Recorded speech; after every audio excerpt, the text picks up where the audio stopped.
Welcome to the Imperial 80s. It's good to be with folks on this Monday morning where I am. I don't know what it is where you are. How are you doing, Mtume? I'm all right. I'm all right. As good as, could be expected at this moment. How Yeah. you doing? You doing good? I'm here. Yeah. Yeah, I'm exactly. glad to be with you. Looking forward Yeah. to the show. hmm Um, Definitely want to also encourage people, if they did not check it out, to check out the episode we did with Brooke on Platoon on Friday. I thought that was like really an excellent show, and I'm sure this one will be as well.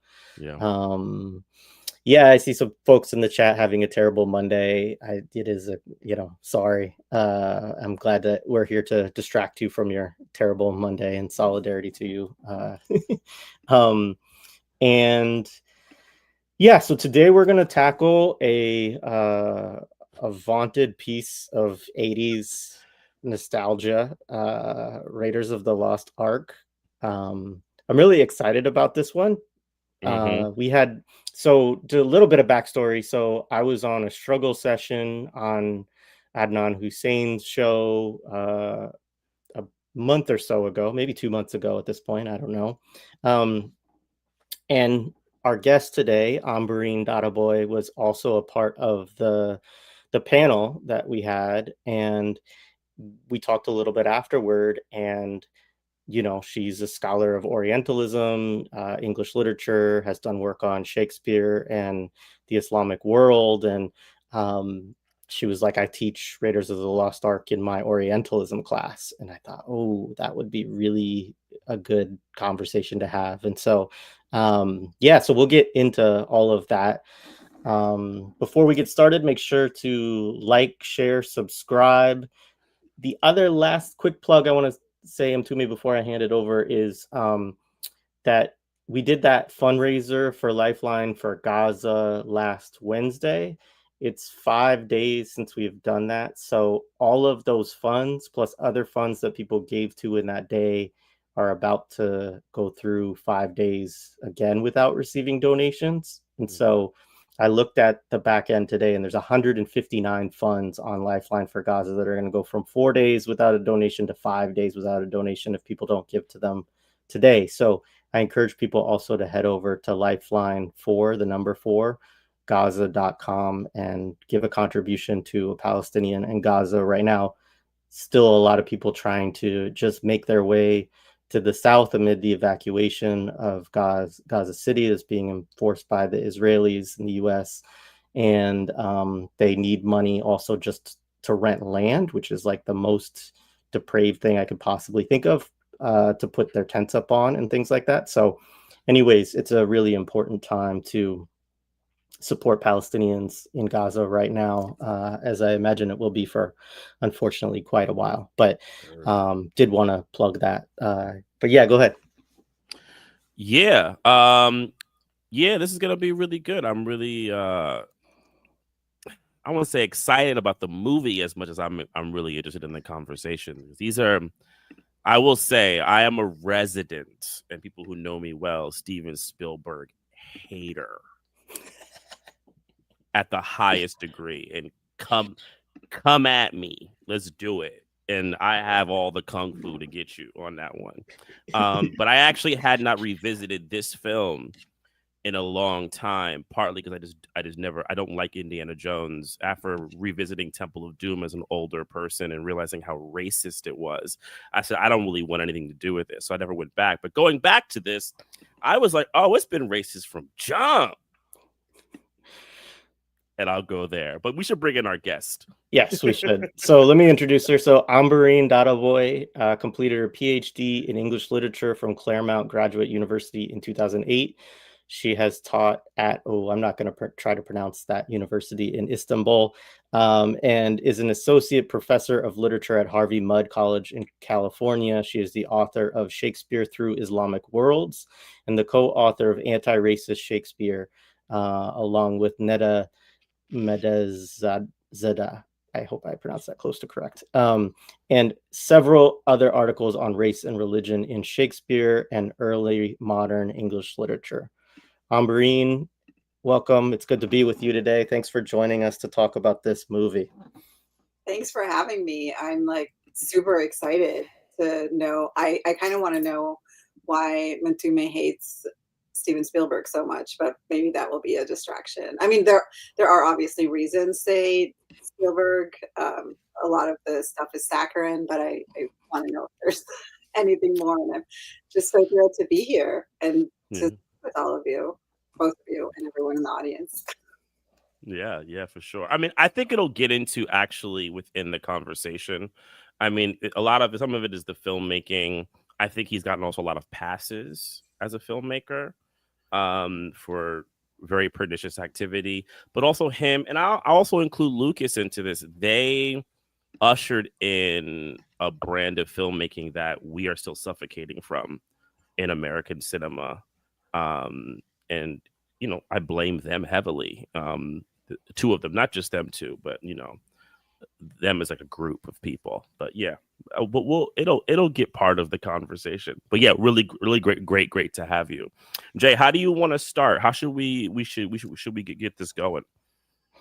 Well, let's just like contextualize it a little bit. Mm-hmm. I mean, one, it's funny to watch this right now because we're at a moment where conservatives have tried to cancel Disney Plus for DEI. You know, Palestinians have been trying to get people off of Disney Plus for support of genocide, and now liberals are trying to get people off of Disney Plus for Jimmy Kimmel. So, like, it's if there's ever a time to do something to take down what is now like kind of a Disney icon, although when this film came out, and really for the first three, they weren't Disney properties. Disney bought Lucasfilm in 2012. Although going back is interesting, as early as 84, Lucas signed an agreement with Disney for the attractions at the theme parks and stuff like that. So people will have seen Indiana Jones, seen Star Wars stuff at Disneyland and Disney World, going all the way back to the 80s, certainly heavily by the 90s. And so that's an interesting thing. But at this point, they are totally Disney properties, and the new movies that still come out, there was one just a couple of years ago. I am sadly have seen all of these movies, and probably more times than I would like to admit. But yeah, they still make them. And yeah, I guess, I mean, we could jump into some of the filmmakers and the characters, but Ambereen, is there anything you want to say kind of setting this up?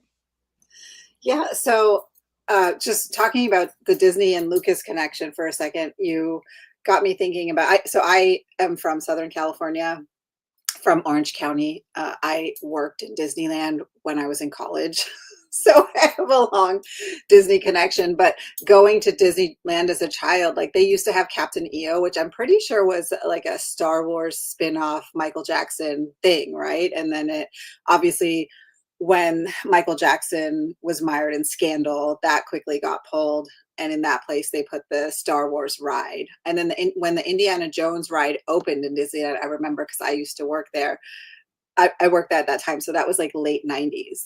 So there's been like this intimate connection there in terms of, you know, the mouse and Star Wars and all of these big properties, which kind of, you know, hinted at the place we're in now, where all of these corporations are like everything is just filtered through one umbrella for us to consume, and we don't even know, like we might not even be aware that, you know, two things that might seem to contradict each other are coming from the same corporation, right? Which, you know, that's sort of a controlled op. This is how they control our desire for rebellion, with also the same time our desire to consume more and more of the Mouse House and whatever it is that they're selling us. Anyway, in terms of this film, when I was designing my Orientalism course, I was really torn between Raiders and Temple of Doom. But I just made a strategic choice to go with Raiders because a lot of the other texts in the class were set in India or about India. And so I just wanted another geography for my students to think through. And I'm actually glad that I picked this one over Temple of Doom, even though as a child, I really had a lot of problematic attachments, clearly, to Temple of Doom. And I'm glad I've worked through it. But yeah, and it had been a long time since I had seen Raiders of Lost Ark, but when I watched it, I was like, oh, there's so much here, just in terms of how it begins, the trajectory, the travels of Indiana Jones over various geographies, the brown face, right? When I watched it again, I was like, I know that man is not Egyptian. Like I can look at, I know I've seen him in other things. I didn't know he's not Egyptian. And then I was like, oh no, this, in the opening sequence, and I know we're going to talk about it, I was like, God, it's all just like native informants, so many like naked quote savages, dangerous quote savages, a lot of gibberish being spoken. I had to, when I was looking up the movie again right now, I saw that there was an imam, and I was like, where's this imam? But like the imam is the guy that's interpreting the medallion. And I was like, I did not think of him as an imam figure, but okay, right? Just sort of so much cosmetic Islamic culture, Arab culture without any, right? It's just, that's the whole point. Like that is Orientalism, right? It is this geography where Europeans get to go through. So it made for a very rich experience for me. I think the students were really confused because there's such a lack of engagement. They were like, well, we get it, but like, should we be going deeper? How do we go deeper? Right. And so that was really thinking through, like, why are Nazis there? Why this story? Why the 80s? What's going on? What does Harrison Ford represent as Indiana Jones and Han Solo? Right. Like around him then is created this kind of American cowboy explorer mythos. So like there's so many things. Yeah. Do you want to, for a second, before we go further, like, you gave a little bit of a thumbnail there of Orientalism for folks, but just for folks who may not be as familiar with that term, we've talked a lot about imperialism, obviously, on this show, but like, what specifically are some of the features of Orientalism that you highlight when you're teaching that class? Yeah, and in honor, I'm wearing my Edward Said shirt today. I don't know if folks can see. If you want to get a shirt like this, let me know. I'm happy to share the link. The Etsy shop got taken down when the creator of this shirt started selling Palestine from the river to the sea t-shirts. Etsy was not having it. So yeah, we can still get it through DMs. So, this just how pervasive all of this is. Orientalism is a theory proposed by Edward Said. The book came out in 1978, I want to say. And basically what he sort of outlines in the book is how Orientalism is a mode of thinking, a mode of scholarship, a mode of being,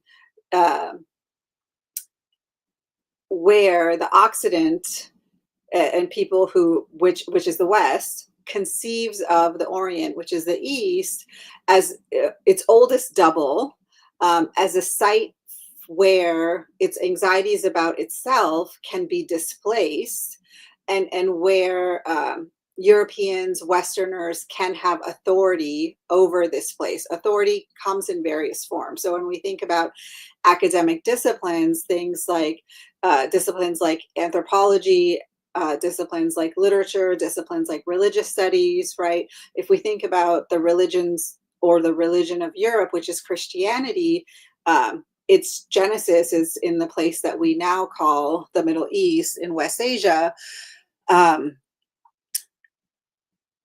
But it has successfully been sort of separated from that context to become a more Western European American religion, right? So that when people think about Arabs, they think about Arabs only as Muslims. They don't think about Arab Christians, right? Which has sort of been very useful in the West construction and demonization of West Asia, of North Africa, of places like Afghanistan and Pakistan, so that Muslim people and Muslim geographies can be othered more easily through strategies of Orientalism, which involve things like exoticism, through like the representation of women as alluring, sexualized objects. The harem becomes a site of a lot of interest. Muslim men as tyrannical, as patriarchal, as inherently violent. Muslim geographies as dangerous, alluring, because you can sort of find riches there, but also there's in these geographies there's always the threat of going native. So they're like both enticing, alluring, but also quite dangerous to Europeans. And so the European is always trying to master these places and these people. And in Orientalist discourse, regardless of the danger that the European might be in, they always sort of have the upper hand in a certain way, right? So it is an orientation of power and of superior knowledge, and of claiming superior knowledge about places and things where the quote Oriental, might think that he knows his geography and his people, but the European always knows more, knows better, is superior. Is that good? That's great. No, it's great. Thank you. Appreciated that. M2, do you want to start with film context, or should we talk about like where we first encountered the film? Do you think we could do both? I guess we could do where we first encountered the film, and then I mean, I was 1 when this came out, and I think I saw I think I saw this in reverse, because I saw Temple of Doom first, very young, and I had a similar issue where I was obsessed with that movie when I was a kid, and I didn't watch it for a while, and then by the time when I was like 16, 17, I was getting a little bit of like politically conscious. I watched it again, and I was just I was already like, whoa, what is this? And then when I got even a little older, I had a good talk with a South Asian friend of mine about how, that movie was like a horrific thing for them, living. And I was just really bothered. And I had to have a talk with my dad about it, which he didn't really want to have that conversation about showing me that movie like constantly and letting me kind of like get into that. So, but then going back to Raiders, I saw it, and it was just part of the general like kind of soup of Indiana Jones as like a character and as this kind of figure. And I was definitely, bought into, when I was really little, that he is this like great, adventurer figure, the archaeologist and all this type of stuff. And I didn't think that much about it until I got older. But then I have to say, like, I really have had like a thing where like I just don't want to even like think like it. Indiana Jones is like, it feels like this weird thing that I was for like the 30 some odd years now. I've been like, keep it away from me. I don't even want to analyze it. And now that I'm analyzing it, I'm like, whoa. But that's when I discovered it. Like, it's just part of youth. I mean, it was so, people who didn't grow up in the 80s, Indiana Jones was so dominant. I mean, there's like Star Wars. There's like 5, maybe if there's like a top 5, Indiana Jones is in the top 3 of just cultural movie figures that you had to reckon with, right? Some people will recognize Harrison Ford for Han Solo, but I think many people might recognize him more for Indiana Jones, to be honest with you. I mean, I think that might be the more recognizable character that he ended up playing. Yeah, I mean, so similar. I don't remember the order. I probably did see Raiders first. The only thing I remember out of it primarily is like the scene from like childhood, is the scene where he's landed in Egypt, what's supposed to be Cairo, but I think is Tunis in the film. And there's the guy who comes out with like the big sword, right? And it's like, and he just shoots him, right? And like, I remember my father thinking that was so funny for some reason, right? But all 3 of these films, The Last Crusade was my favorite as a kid, I know, of the 3. But I saw all of them. They were all on TV. They were like the type of movies, again, we talked about this before, but watching movies on network TV was still a fairly big thing in the 80s and the early 90s, because a lot of people still didn't have cable, and so they would put a lot of stuff on like ABC Disney, even by then, had some kind of relationship with ABC, even though it wasn't like it is now where they own it. But so yeah, these films would be on. They would be like slightly edited versions usually that they would put on network TV, but it was pretty much the whole thing. Also found it funny that, like, going back to it, the little, they put the little notes of like why the film is rated the way it is. And it was something very minor for this movie. And it was interesting to me. Maybe they took some of it away, maybe they never did, but I found it fascinating that there wasn't any. I know Disney has gone back and forth on putting these labels of like, oh, some of the stuff in this is a little problematic for the time. And there's nothing like that for this film right now, which is quite shocking when you go back and watch it, especially as an adult who has like a better sense of, I mean, I should have been able to see how racist it was as a kid, but it didn't really necessarily hit me that way. And I think we'll talk about this too, but it makes perfect sense that this is owned by Disney now. I mean, this is very Walt Disney, this film. Like, this is very like, send the white man into the jungles and into the Orient, and he brings science, he brings intelligence and ingenuity. He can get himself out of all of the problems presented by these backwards people in their backwards society, and maybe they'll learn something just by being close to him. It's very I mean, it's quite heavy-handed in its representations, but I think the thing that you said is right, is like in the 80s, like this was very clean cut really for the 80s. Like, it was seen as like very wholesome, I guess, in some regard. Like, it's not, it's not Rambo, it's not like ultra violent.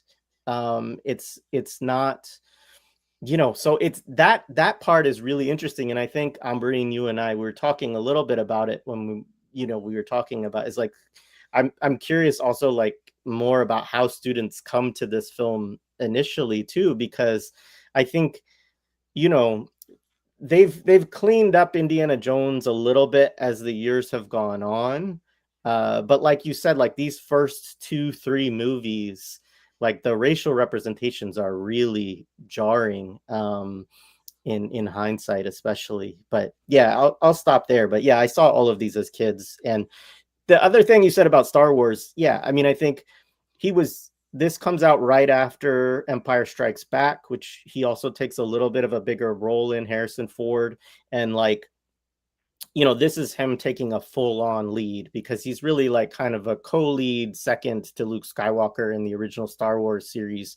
So this is like his big kind of coming out as a star really with this series. So yeah. I saw Temple of Doom, like I said, Temple of Doom first. And one of the things the reason why I think as a South Asian kid, it was so exciting, it was because there's the actor who's the villain is like a very famous Hindi movie actor that we had seen in so many other movies that are not Hollywood movies. And to see him like there, you're like, oh my gosh, like here's someone who I watched in a completely different context in this film. And also there's the kid in there. And I mean, it's all racist, but like it like the Raiders of the Lost Ark is not for kids, whereas Temple of Doom is for like marketed, like it's broadening the audience, right? Like we can identify, I can't even remember what the kid's name is anymore, but right, like we can identify with him. There's all of these things to like just bring everybody into this glorious, problematic, racist, orientalist adventure. And we're all buying in a certain way. And I think, I don't think it's our fault, right? Like that's what mass culture is designed to do. It's designed to, through this kind of entertainment that feeds whatever affective desires we have, it's sort of indoctrinating us into, yes, Indiana Jones is a hero, yes, and he's like this representative of a benign West that's trying to preserve artifacts because all of these other people either want to keep them hidden or they want to use them for nefarious purposes, and all he wants to do is, you know, take them to America so that they can be in some museum, right? Like he's obviously the good guy. Yeah. I mean, that's perfect too, because I do think that's one of the most funny things about this series is that he's an archaeologist, right? Which is this subfield of anthropology. And like, it's full as a discipline of all of these really, really problematic underpinnings.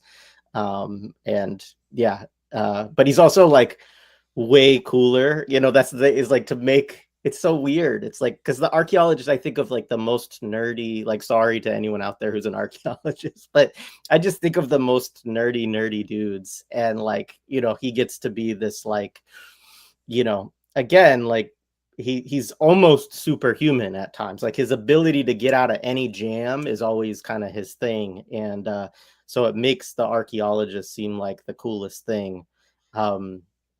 Anyway, M2B, do you want to set up the talk about some filmic stuff? Sure. Yeah. So the film came out in 1981, but this was actually a project that George Lucas had been brainchilding for quite a while. Even before Star Wars, he had a different iteration. The Adventures of Indiana Smith was like the original title. And he had worked on scripts with a writer named Philip Kaufman, who people should look up. He's someone that's pretty well known in certain kind of literary and Hollywood structures. But it was really a George Lucas brainchild. Which I think many people don't realize. I think people really associate it with Spielberg, though I will say, I mean, when we get to the actual film and the actual construction of the film, Spielberg's imprint is on it. And another thing I will say, the archaeologist thing does have a connection because Spielberg and Lucas, particularly more Spielberg, though, has this idea of like resurrecting the smart guy. He did it in Jaws with Richard Dreyfuss's character, because if you read the original Jaws book, it's nothing like Richard Dreyfuss's character, right? It's actually a very handsome guy who actually has an affair with the character who played Roy Scheider's wife in the book. Yep, that's a whole other thing, right? Yeah. So there's I mean, Richard Dreyfuss is essentially Spielberg in the movie, to be honest with you, if you think about it. And this kind of idea and we talked about this a little bit with like the Three Amigos, that the other types can kind of get into this kind of game of being, you know, what we would call colonialists, Western imperialists, but this kind of the kind of strong Western man that we can have, you know, the scientists can also do it. It's just not going to just be the classic, you know, people with guns or certain types of people. So Lucas's really big inspiration were serial films, things like Buck Rogers, you know, Zorro, stuff like that. And I think this is really informative because if you think about those old serial films, that same imperial logic exists in those movies as well. So you're taking stuff from that, and he's thinking about that kind of stuff. So it's the stuff that they watched as kids. They think it's something they want to bring back. Part of it, the reason why they want to bring back, and this is I heard a lot of theorized. I don't think Lucas or people have said this type of stuff, but you also have to remember the time context. 1981, Vietnam is a massive, you know, blow to the American empire's image. You have things from Watergate. I mean, there's so much stuff, right? And we get it. We're getting into Reagan era. And this is like, I think, a thing that people act like, you know, all the liberals in Hollywood when Reagan were just kind of sad. And that's bullshit. They say that a lot, like in like the kind of like later. But no, they were into this kind of America rebuilding project that Reagan was also definitely into as well. They wanted to rebuild the image, the morale. So a movie like this lives in that kind of vibe, right? So like I know Jay has some stuff on this that I would love him to drop out, but like the earlier versions of Indiana Jones are different. There's like drinking in some versions. There's definitely things with younger women, though that still kind of exists in this film, but we'll get into that at some point. That was actually shocking to the system a little bit there. I was like, oh, okay, interesting. And the other big thing that Lucas is obsessed with is this idea that Hitler is an occultist, which was something that was very popular in the 50s. It was like a thing that came out of post World War II kind of lore. I didn't look deeply into it too much, but this idea that like Hitler was like this occultist person and like so forth and so on. And Lucas read tons of these books, right? And he wanted to imbue it into the script. A lot of prison scholarship says that stuff is junk. And for me, and this is something that also about the film, but this is a larger thing about Nazism in American movies. It was another thing that Spielberg is obsessed with, and Lucas, but I think Spielberg actually really took the mantle to a much further thing, is this obfuscation of Nazism as some kind of metaphysical force. It is this thing that flies in, and it's a battle of the metaphysics rather than, you know, fascism comes out of material reality of capital, imperialism. Just read some Aimé Césaire if you want to know what the hell that is. But of course, I don't think Lucas even knows who that is. So we're not even going to go there. Funny little interesting thing. Tom Selleck was supposed to be the original, but Magnum PI kept him too busy. People forget Tom Selleck was supposed to be like the biggest star in the world, and he seems to have gotten his way in many ways. Yeah, another important person is to bring in is Lawrence Kasdan. So Lawrence Kasdan later becomes a very big figure, but this is the second film that Kasdan wrote. He was brought in by Spielberg to help rewrite the script. I think the other one was Empire Strikes Back, I believe, right? I think I remember correctly. He did that first. And Kasdan will go on to do Star Wars, many a thing. He has a very significant career. We definitely will be covering him some more. He will come up in various films, but this is a kind of like the short context. I'm sure the both of you have other things within the contextual realm. I'll say one last thing just about Lucas. I think a thing to kind of like think about, and this really comes heavily, is I think people underestimate Lucas's want to create the idea of the franchise and the film as a thing for the larger market. We see it with like Return of the Jedi, with like the Ewoks. He was always thinking in this kinds of way of how can I make movies that are like beyond movies.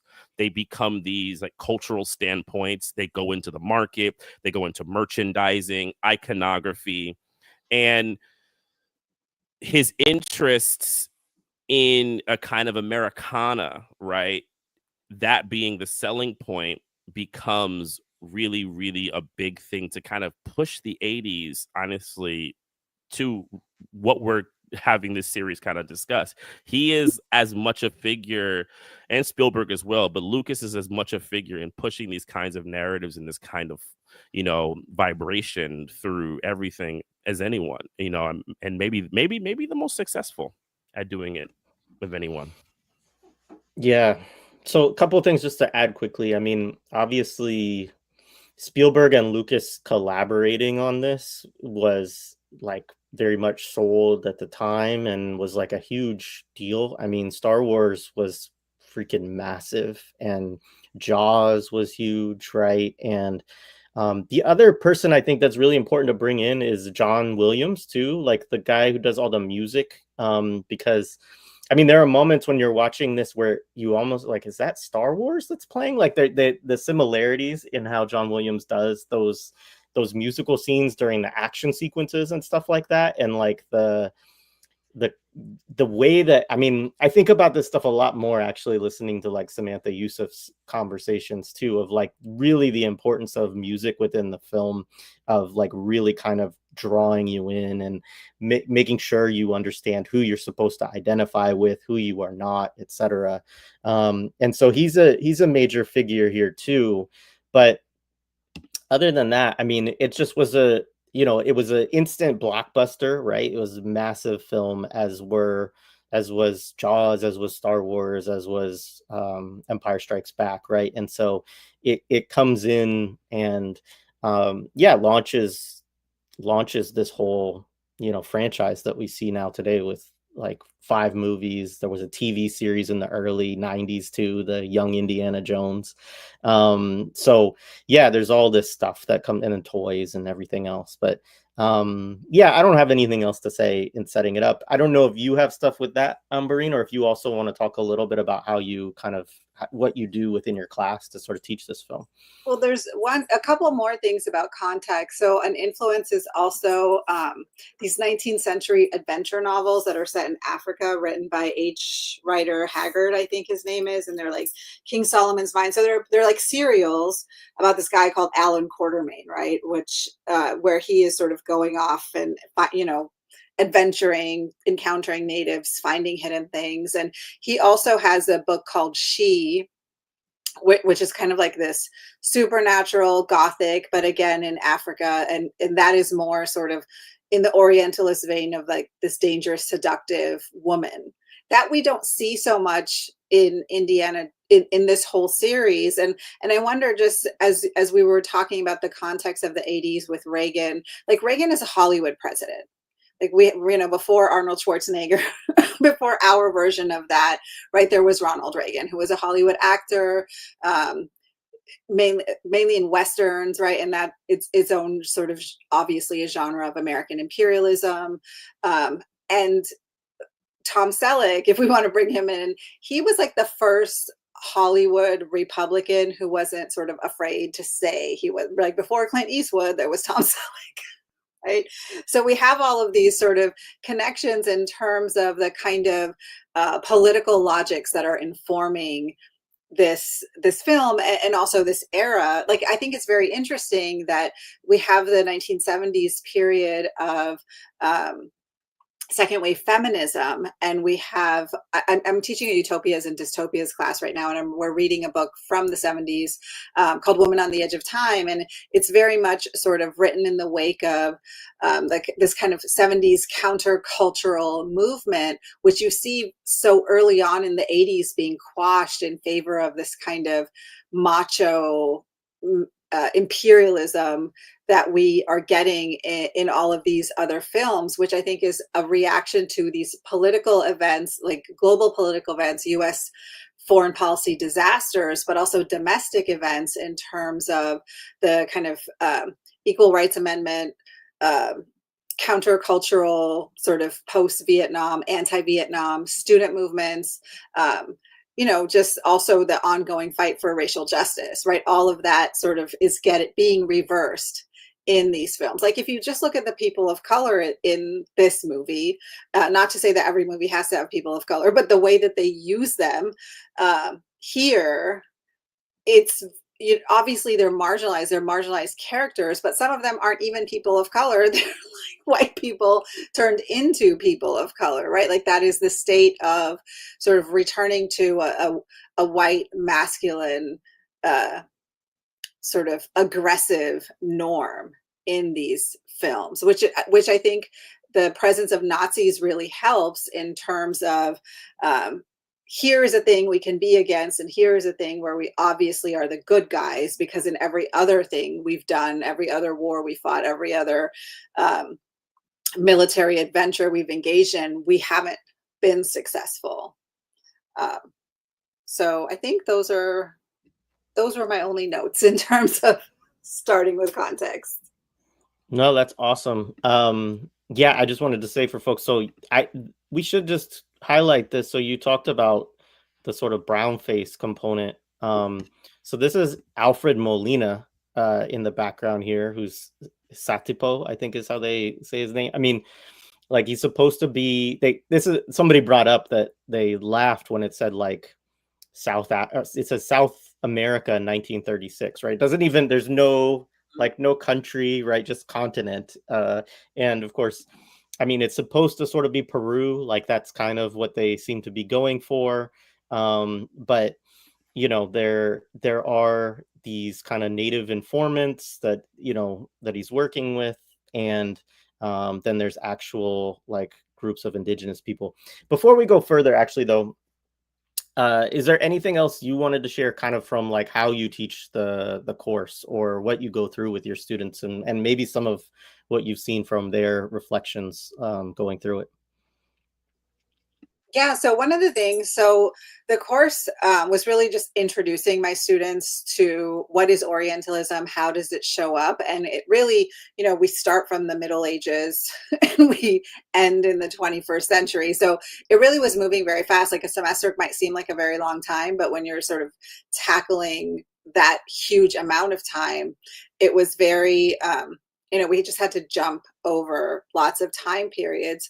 But one of the things that we spent a lot of time on was just thinking through what Said is talking about when he's outlining for us this concept, which might seem to us obvious right now in 2025, but certainly when he's talking about it in 1978, and even when we bring it up, there's a lot of hesitancy in terms of just reading with the grain and accepting what he is talking about, because he really is pointing the finger, not in a like you're bad way, but in terms of this is how these structures of power work, right? And the relationship between the Occident and the Orient as figured by the Occident, right? It's is one of knowledge and power with an aim towards colonial imperialism, right? Like imperial structures, colonial extraction,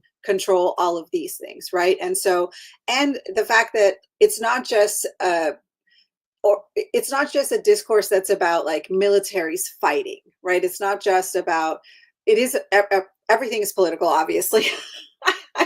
We all know that, but how people conceive of what politics is in terms of elections or in terms of wars, right? Yes, those things are political, but it seeps into all of these soft power things too, right? So if we think about Indiana, if we think about just Hollywood films, right, that is US soft power exerted for the domestic audience, right? It's like it's soft power on us because we're like, oh, I'm just watching this popcorn flick, but it's also being exported, right? It's training all of us to have a certain kind of orientation, and that doesn't mean that these things are crafted deliberately for that, but what it shows, right? Like, so Lucas doesn't have to know, Spielberg doesn't have to know these theories, but these ideas are already in the air that we breathe, right? And they just sort of come out in the work that we do. And so Orientalism is like that in terms of, Said says, I think somewhere in the intro, like the European doesn't have to be, like the European never encounters the Orient as the Orient for the very first time. That's impossible because the European already knows the Orient through all of these stories, through so many other interventions, right? Either artistic interventions, political interventions, anything else. So when the European is there, he, and I'm using the masculine pronoun because that's what these explorers or travelers mainly are.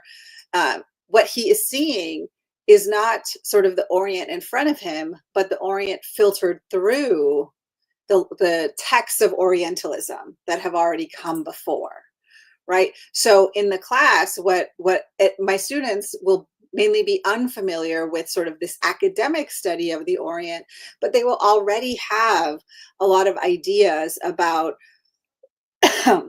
West Asia or the Middle East, right? They will already think they know, so that when we talk about things like the sepia filter, when you have a Hollywood film that's set, in Iraq or something, right? Like that, they can identify that, but it's just sort of drilling down in terms of like, what is this accomplishing for you? What kind of vocabulary is it already relying on? And so all of these films basically the rest of the syllabus is sort of a like, how do we encounter this? What are like, it's not unchanging over the centuries, but there are certain consistencies. There are certain internal logics in these texts that then make sense for us to be able to situate ourselves ourselves as Western readers in a position of power and authority over these depictions. And certainly there are many critiques of Said about the fact that in the framing of Orientalism, the subject, the actual person, the Eastern person, is not speaking. His project is not about like the real Orient. His project is about how the Orient is constructed in the West. So that's really what he's talking about. And in terms of the Western things, like Raiders of the Lost Ark or other texts, we are always dealing with Western constructions, which is not to say that there aren't people in the East writing for themselves and about themselves. So they are, and they should be, and we should be reading them too. But if we want to imagine, if we want to think about how the West has thought about this place, then we should think through this method, because it really helps us understand why the East is constructed in the way it is in these texts.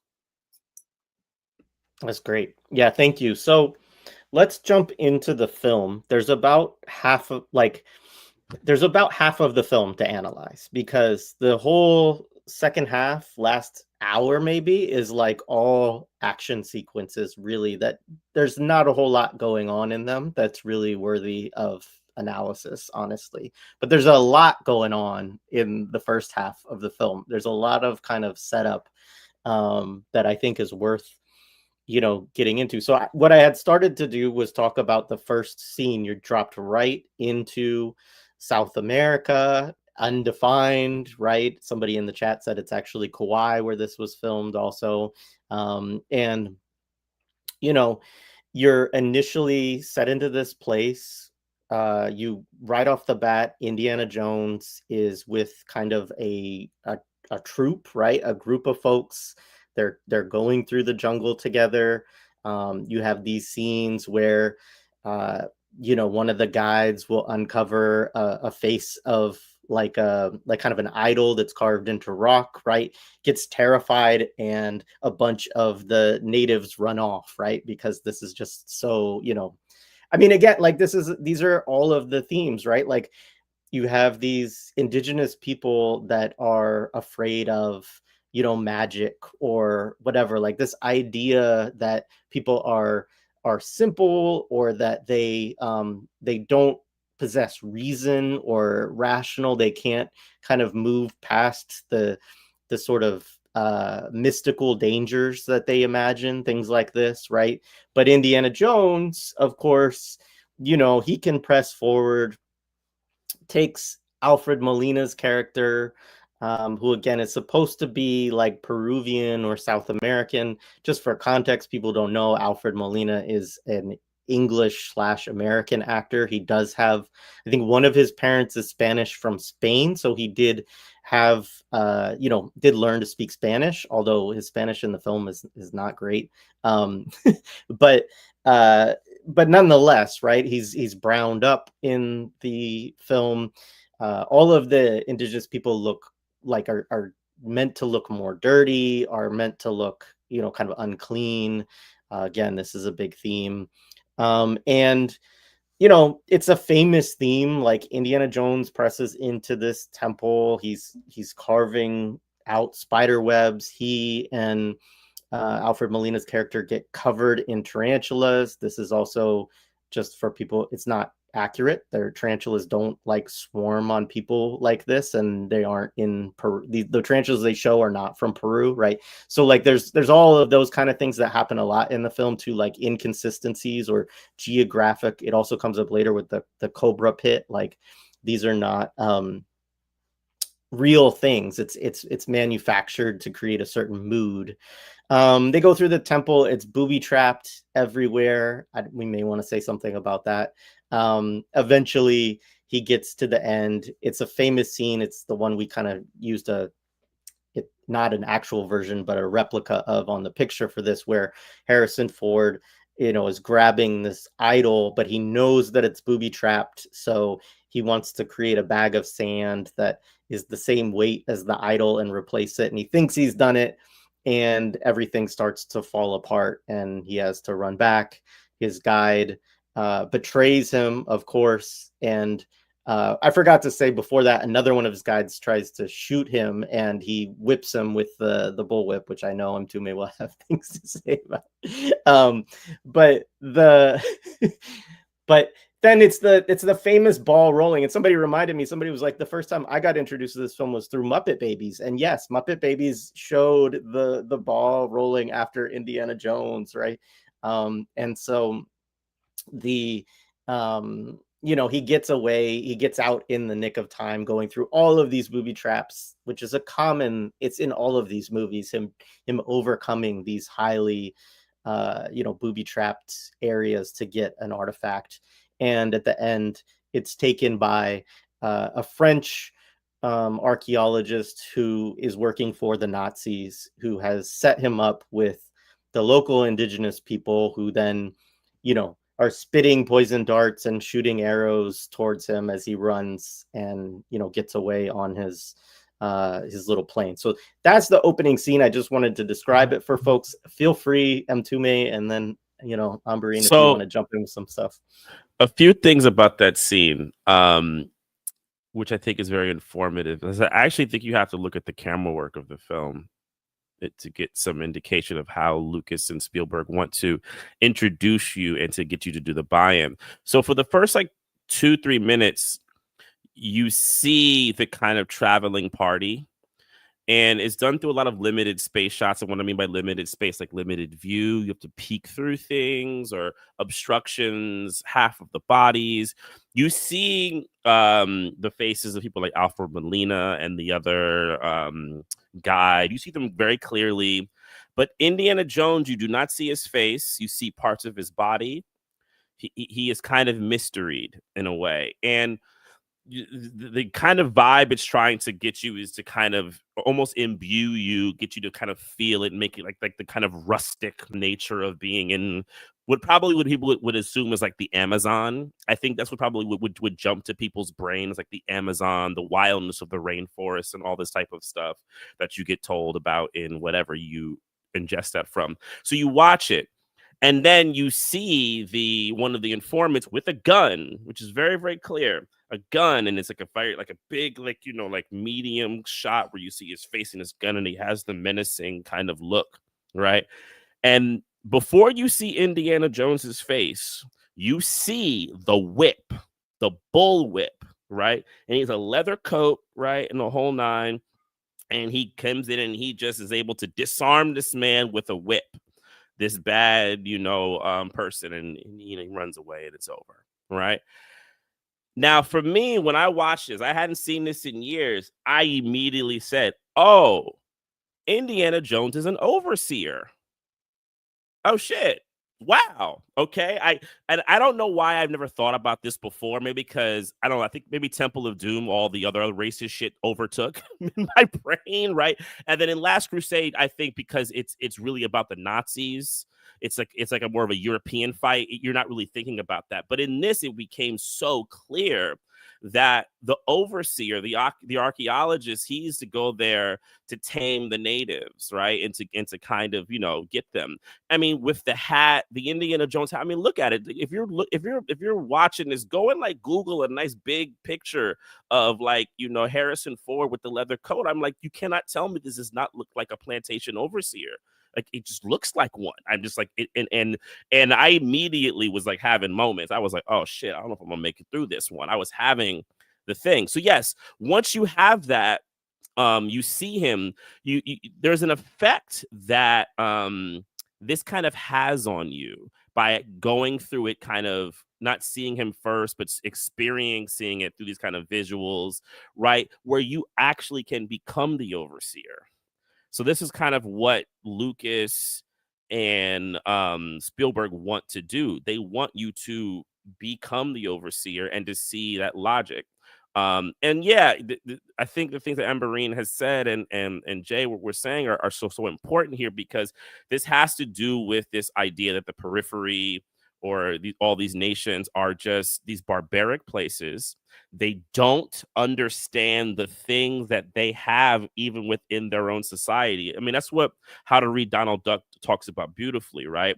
That, look, there are the gold that exists in, South America, Africa, Asia. Look, it'd be better off with the Westerner anyway. Because they would actually know how to maximize it. I mean, you see that with the French guy, right? he's able to kind of maximize the power. And like I found it hilarious how he chides Indiana Jones for not knowing the language, right? Like Yes. that little You don't know Jovito. yeah, exactly. This little like dig, like, oh, I'm the real, I don't know it. And he kind of, and the shot is so grotesque. He like holds this little idol, which looks so silly, up in the sky, and he makes some kind of call, and he's able to dispatch the natives to go, get Indiana Jones, because he's now taking control of them because they worship this idol. And it's the same trope you see, right, constantly. It's put in so many movies of that a person who gets this like special amulet or talisman or can say that they are this, I mean, all the way to Avatar, really. They can do this special task. They are the ones who become the kind of chosen, and the ones who always seem to be do it are outsiders, aka Western people, white men, so forth and so on. But yeah, that was one of the things that I think really highlighted out to me when I watched that sequence. Is I was like, oh shit, I mean, he's an overseer. I mean, it's the whip. And the other thing we have to also say is like Indiana Jones has like two real main things. It's the whip and the gun. And it's like, this is how he disciplines everyone in the periphery. And I'm just like, whoa, I mean, this is the most colonialist. And I'm like, wow, Steven, George, can we talk, bro? Like, what's up with y'all? Like, what is this stuff you're into? And I just think, in the post-Vietnam context, that's a lot to say. This is a lot. There's a lot right here. Yeah, they love that. Look at them. They look like bosses. They think they're based right now. This is like totally, and it's corny. The other thing I will say is like, it's corny. When I watched it, I was like, this is cornball shit. This is like the stuff that like the cornball who was never cool, I hate to do it, like fantasizes about, and now they have millions of dollars and they can make active. So yeah, that first sequence, I'll stop there. I'm sure there's much more to hit. Can I just add, if you do a side-by-side of that photo of Spielberg and Lucas with Harrison Ford, right? Like, there's a reason why Harrison Ford is the hero of this film, because like that square jaw, that like, rugged, all-American, strong face, like that, like put him there. And like, that's the energy, like that, like they also desire him, right? Like this is all an exercise in men's desire to project power when sadly you look like that, or when like you lack a certain kind of masculinity. Just a few other things about this opening sequence, right? They don't need to differentiate. Like the reason why it can be any place in South America is because the exotic geography, whether it's in West Asia or whether it's in South America, it doesn't have to be identified, right? Because it's all interchangeable. It lacks specificity because it doesn't need specificity. We as the Occidental, as the Europeans, are the ones with specificity, which is why then the two white men here, we have like a French accent. We have like a Frenchman with his French accent, and then we have an American guy, right? Like that's the important distinction. Everybody else, like indiscriminate brown of whatever sort, they're just sort of there to add flavor, add danger, add exoticism. And then, was I going to say something else? Yeah, the natives sort of running away, being fearful of their own structures, of their own temples. Never is it presented as though maybe they know something.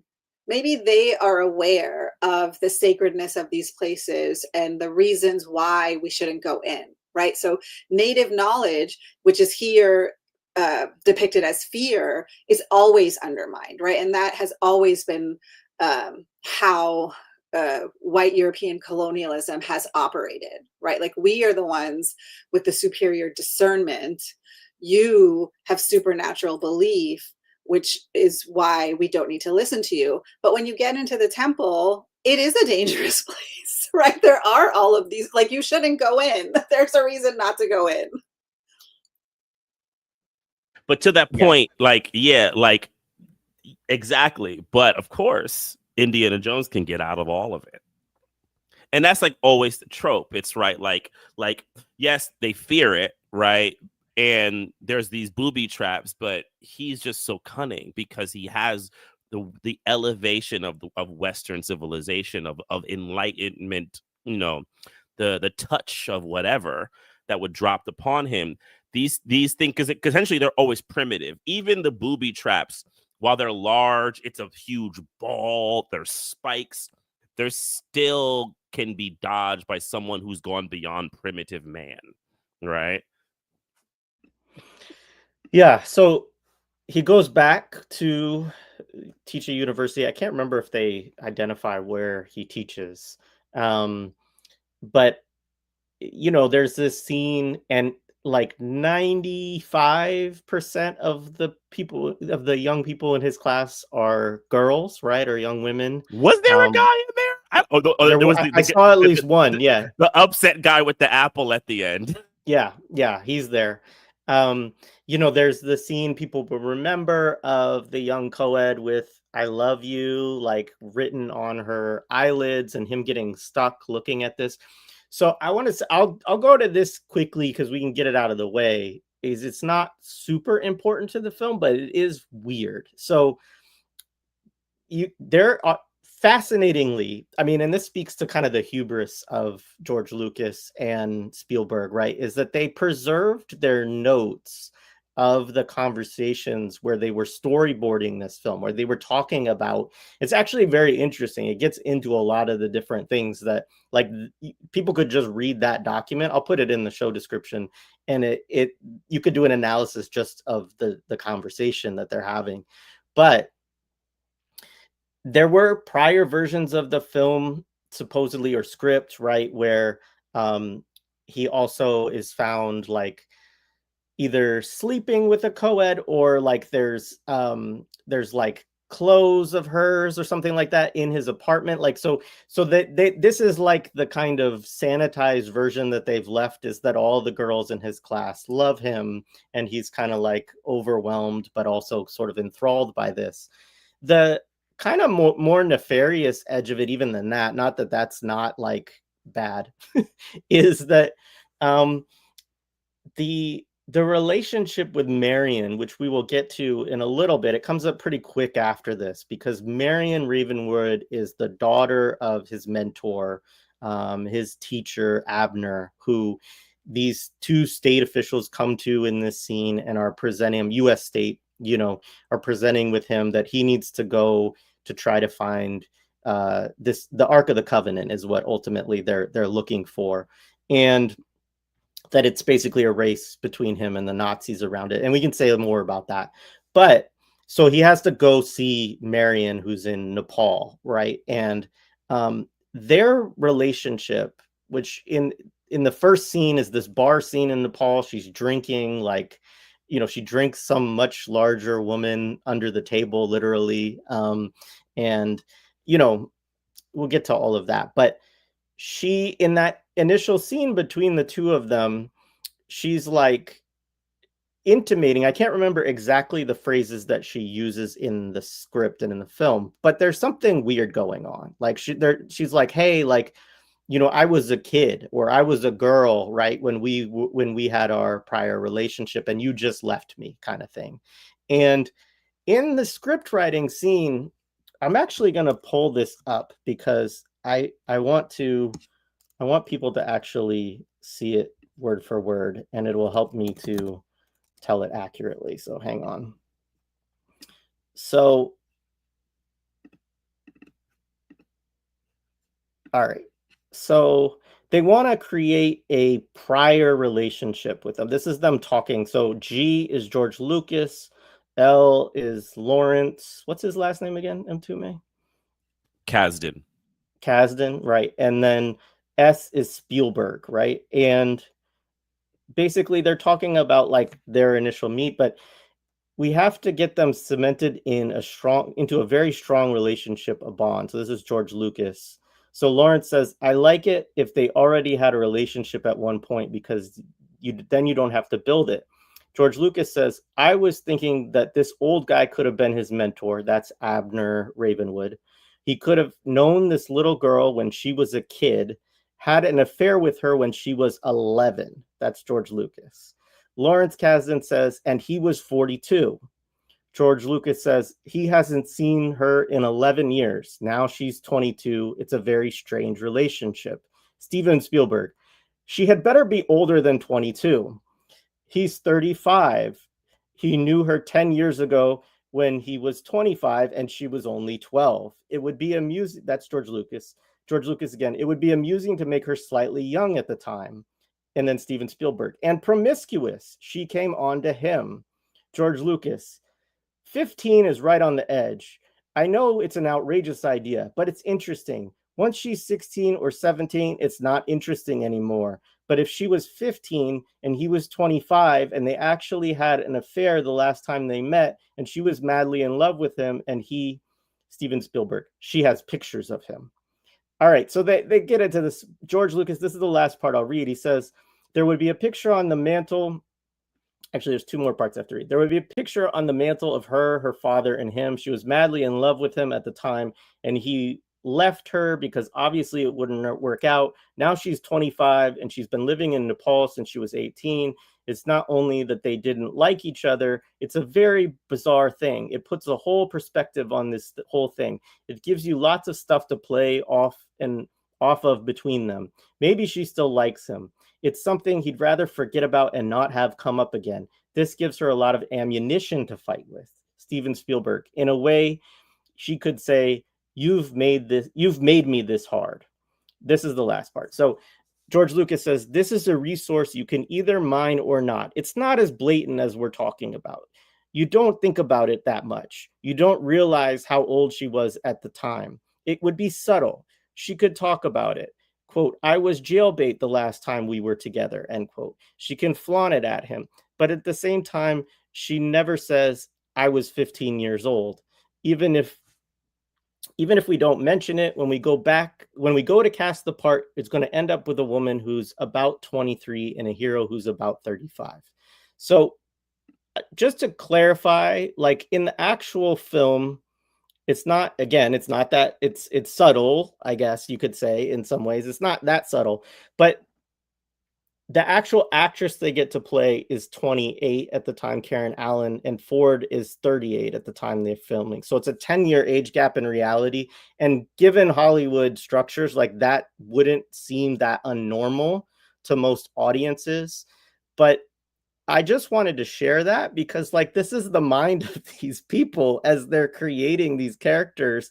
And it's a subtext for that scene when they meet, which is really a strange scene where it's not ever, like they say, they don't ever articulate how old she was or how old he was or that sort of thing.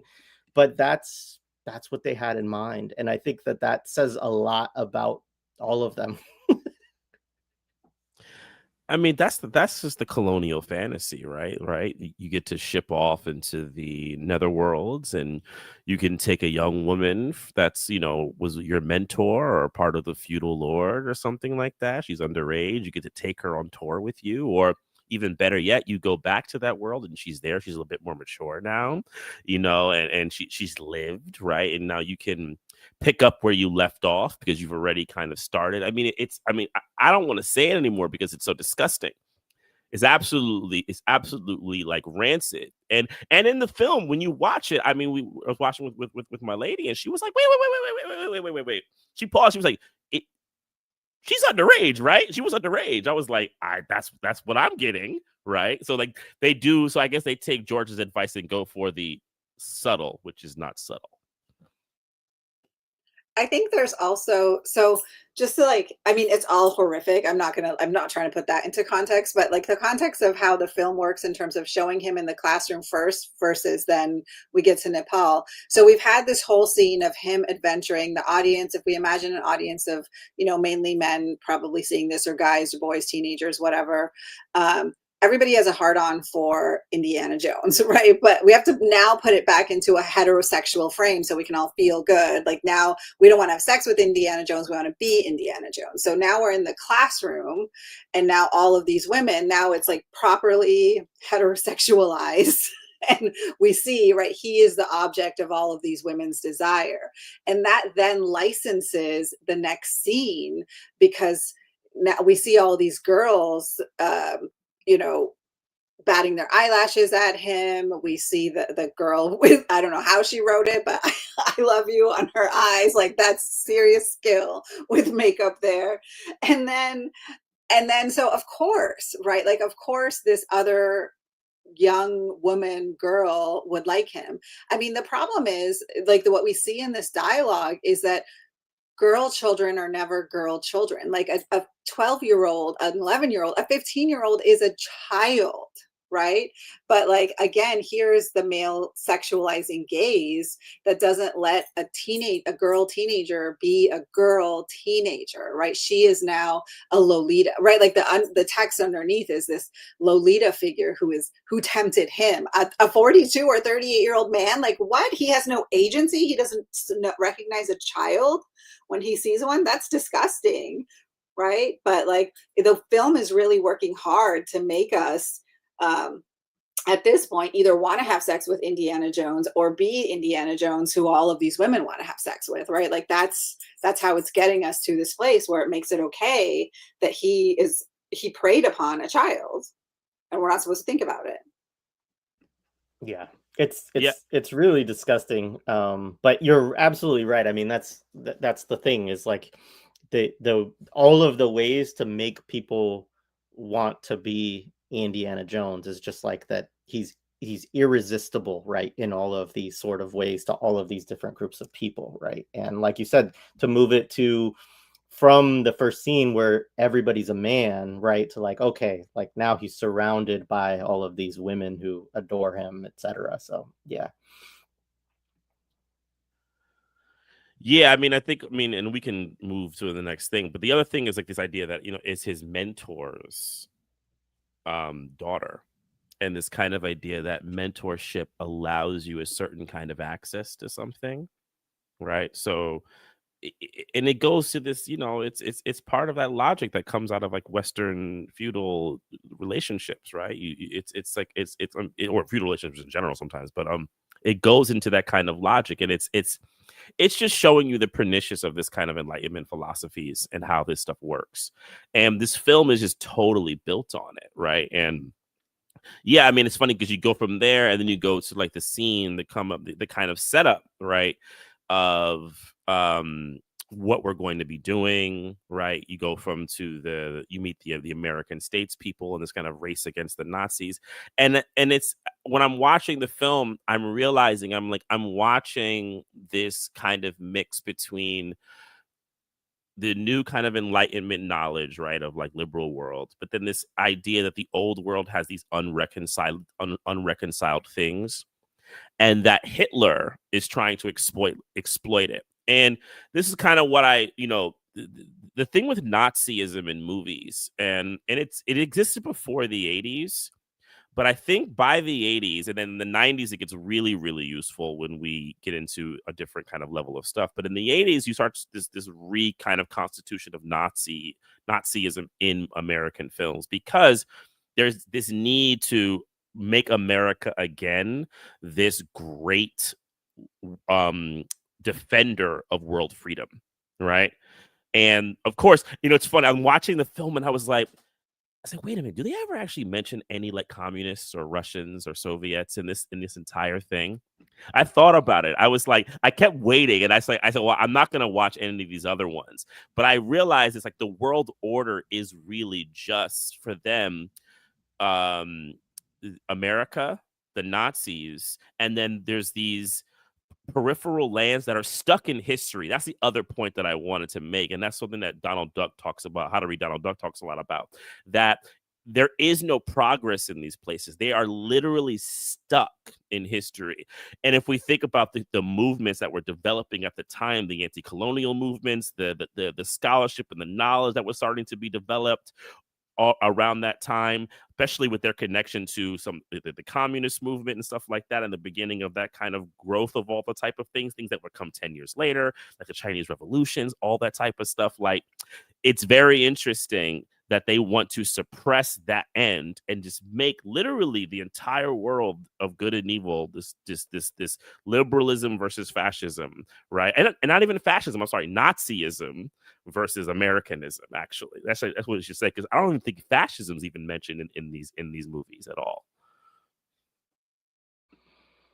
Ambereen, I know you talk about the Nazi element in your class. Like, what are some of your thoughts on that role, the role of that? I mean, they're along the same lines in terms of Nazis are really useful, right? Like what I wanted my students to know in terms of thinking about this movie, Nazis are really useful for American politics because you can hide so much of your own bad imperial violence, white supremacy, because you always have Nazis to be like, look at these worst people. Like we have progressed, so we don't have white supremacy anymore because Nazis exist as the avatar of this thing, right? Like forget the KKK here, forget just institutional white supremacy, forget all of those things.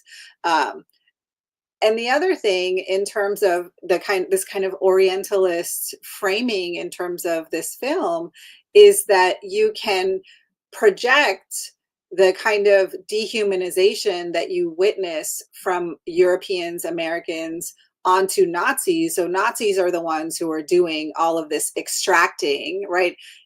Like literally we see Indiana Jones extracting things, but that's something we're supposed to cheer because it is against these others, right? Who are the obvious worse overseers of this colonial space. And when you were talking about these lands stuck in time, Said also points out that in Orientalism, right, like the East is always backwards, right? It's always stuck in a certain time. It's always, and we see this language still when people talk about like, oh, West Asia, the Middle East is so medieval, right?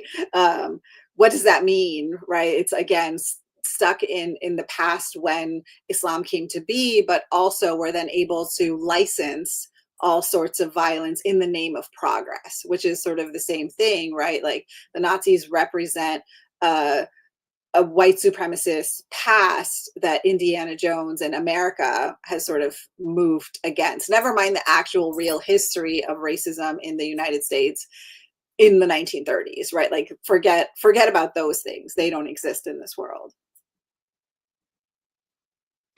Yeah, I mean, I don't know where people want to go next, but I think one of the really interesting parts for me of watching films like this is also thinking about the relationship that, I mean, I was joking with Mtume about this of like, it's kind of like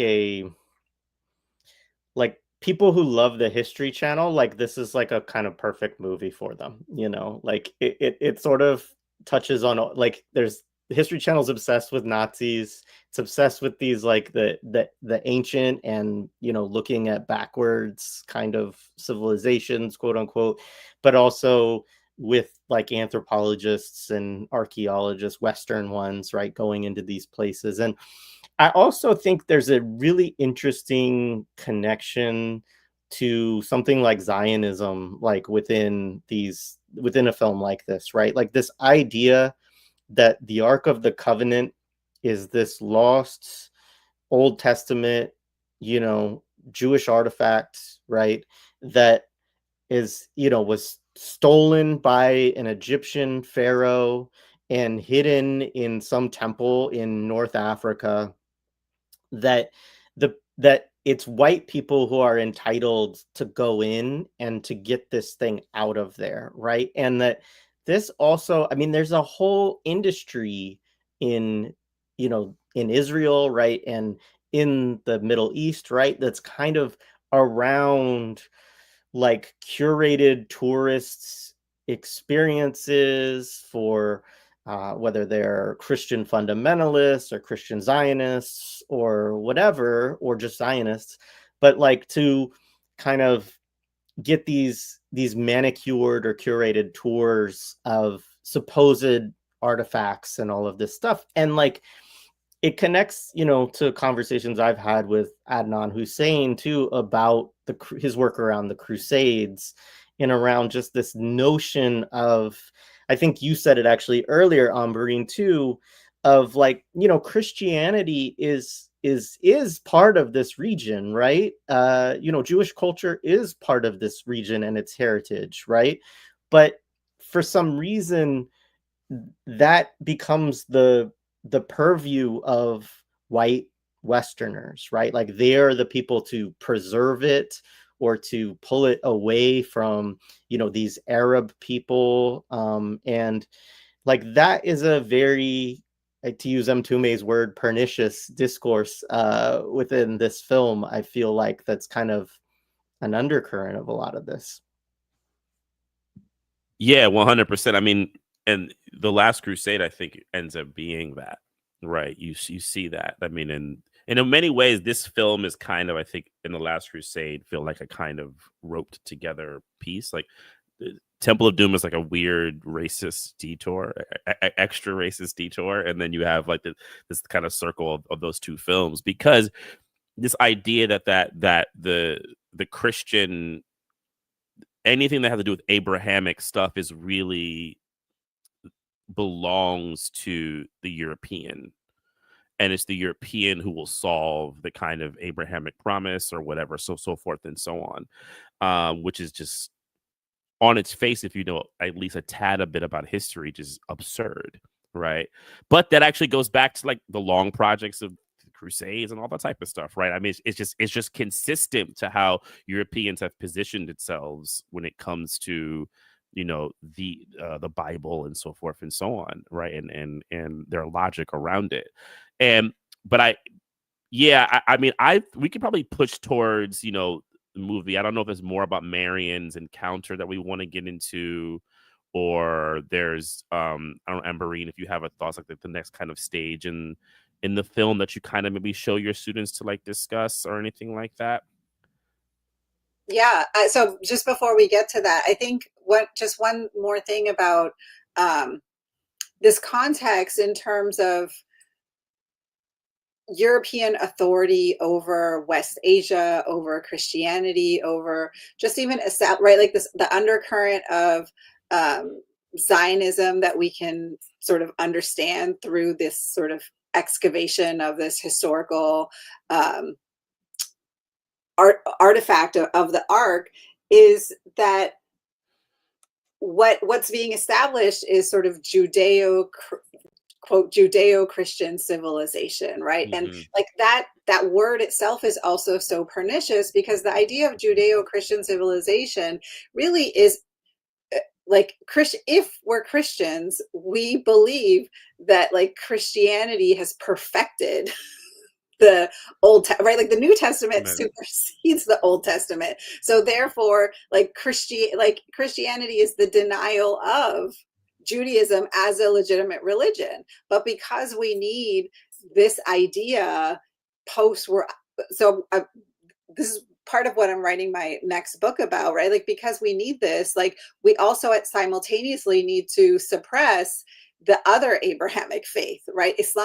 We need Judeo-Christian, because the thing that Judeo-Christian is working against is Islam, right? So that is the thing that we need to not talk about. That's not part of Europe. That's not part of civilization. In fact, that's barbaric and uncivilizing. Therefore, this all works in the context so then now we land in sort of Islamic geography. And then we notice, like, the thing that I focus on in my class, like the travel from wherever he is in America to Nepal, and then from Nepal to Egypt, right? We see all of these old maps. He goes over Palestine also, because we're 1936. And so it still is Palestine. They haven't edited this out yet from the movie.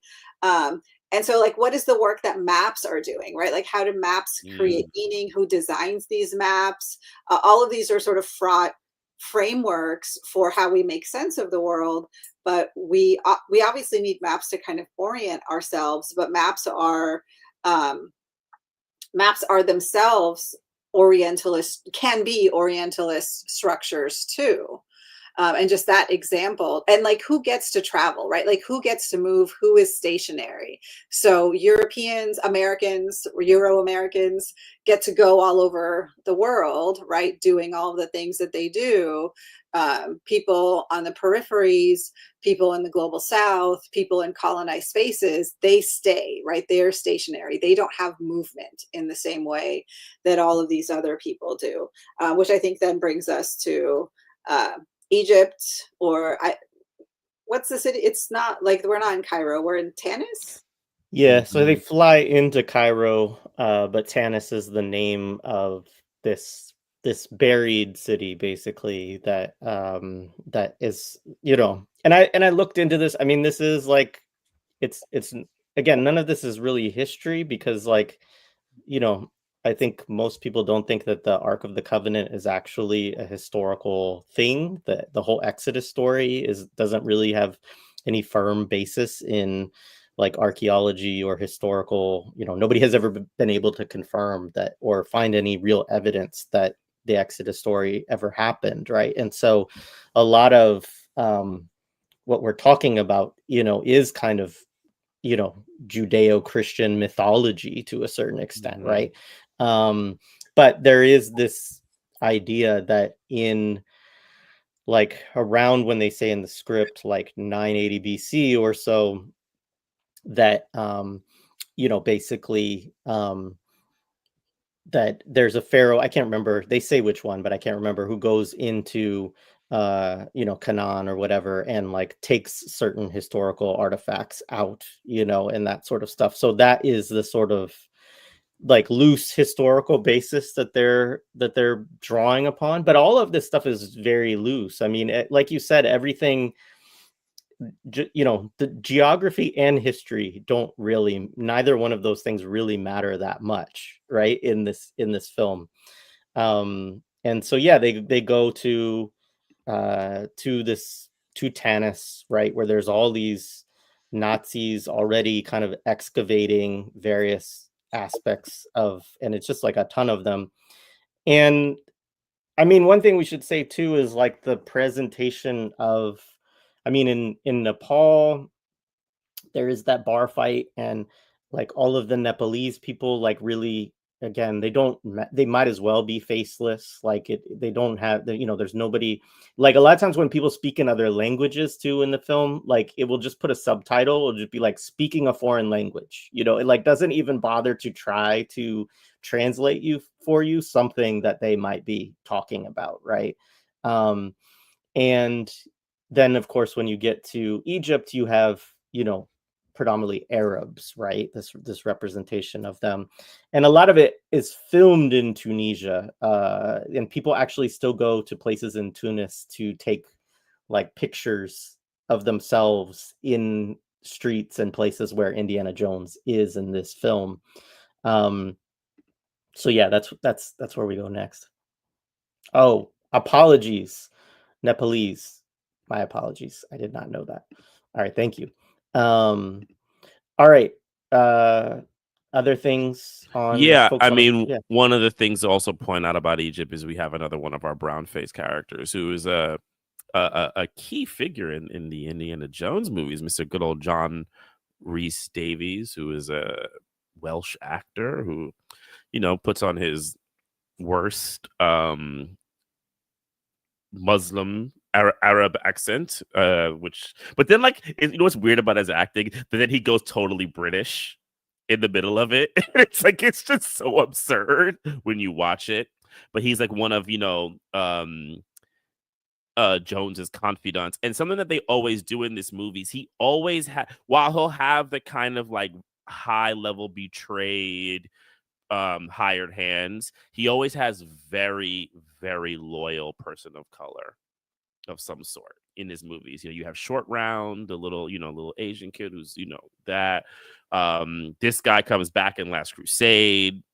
Yeah, exactly. And for years when I was a kid, I thought this man, I was like, oh, this is a Muslim actor. I was like, oh, really cool. Then I forgot when I discovered that he was white as hell, and I was like, oh shit, man, that's just like, you feel backwards embarrassed. Of course, I was like 5, but like exactly, you know, but he becomes like a key figure. But these super loyal people, and I'm watching it and I'm like, well, why is he so loyal to this man? I'm like, what did he do to earn this kind of loyalty to him? And then you have that because then when Jones is kind of like, you know, fighting around these people, and then you have like the big scene with the, you know, the huge, you know, Arabian man with his, you know, sword, and he does his moves, right? And like, you know, Indiana Jones just kind of grabs the gun and like shoots him with like a shrug. It's like the shot is almost like a shrug, and he kills him. And this idea that even your fighting is primitive, right? We have the guns and we can take you out like that. Like all this stuff you doing is bullshit. And it's this like consistent slap in the face. And it's so aggressive and it's so nasty. And I watched it. I was just like, oh man. And people love that scene. That's considered that scene is considered like one of the great pieces of like intelligent movie making. I mean, I don't know if this is apocryphal, but like the tale is that it was Harrison Ford's idea to shoot the gun. I've heard that as like a tale that like it wasn't really, it was scripted differently, and Harrison Ford's like, well, I think he just shoot him, and it becomes a thing, and everyone likes to say it, and they go ha ha ha ha ha ha, ha, and they have their moments where they pat themselves in the back about their brilliance. Of course, they will never interrogate how racist all of this is, but yeah, I mean, it's the thing about when you get to Egypt, you really have this, you know, this stuck in the world place. And, you know, with the whip and with the gun, he goes in there and he, you know, he aggressively is able to tame all of these people. Yeah, I mean the guy. So I looked up the cast again. That guy's also in brown face. That's also a white man. Yeah. I don't know why I'm shocked. I have to stop being shocked about this. It's like every character who's like if they have some kind of important role, it's played. I mean, it's fascinating that still. I mean, it still was going on quite a bit in the 80s, but like in this film, there's not really any attempt to incorporate any non-white actors into roles of any level of prominence. Really, that I guess the one would be I forgot, I have his name somewhere, but there's a black man who runs the ship, right? Like that's basically it, you know. Yeah. No, I think the Egypt part is so fascinating for precisely that reason, right? Like here we are again in another playground like that first scene was, and the natives are there to be helpers or to hear. I don't think there's any native that like betrays them other than the monkey, right? Like that's the whole point of, and the poor monkey like eats the dates and dies, right? But like the monkey deserves it because the monkey is bad, right? And but like the moral judgment on an animal is like wild, but right, like everybody else is there to just facilitate and sort of help the white man get what he wants because like he's the better one than the others, right? Like he's not brutalizing them in the way that the Nazis are brutalizing them. And so that's what we're supposed to understand, right? Like in the space of the periphery of the global South, of the colonized land, like white people cannot be differentiated externally, right? And so they're only differentiated through their actions and through their morality. So here now we like this reaffirms why Indiana Jones is the good guy and why he's our hero. But other than that, like there's no significance to the people. Like they're unmemorable, and the ones that are memorable are still being played by white men, even though as an audience we don't know it. And so he's like the noble savage trope. What I find so interesting about the picture that you showed of Salah in the fez is like that's like a fez is a Moroccan thing, but like again because of Orientalism you can just take things from all of these distinct cultures and like put them together. And that's like, here is an Arab, or here is a Muslim, here is an other in that way. But we need to be very specific about differentiating a Frenchman, an American, a German, right? Like those are the differences that matter. the other differences don't matter at all. Yeah, just correct myself again. When I tried to correct myself earlier, so Nepali is the right term. I said Nepalese twice. So I doubled down on my wrongness. I just wanted to say that. But yeah, no, that's great.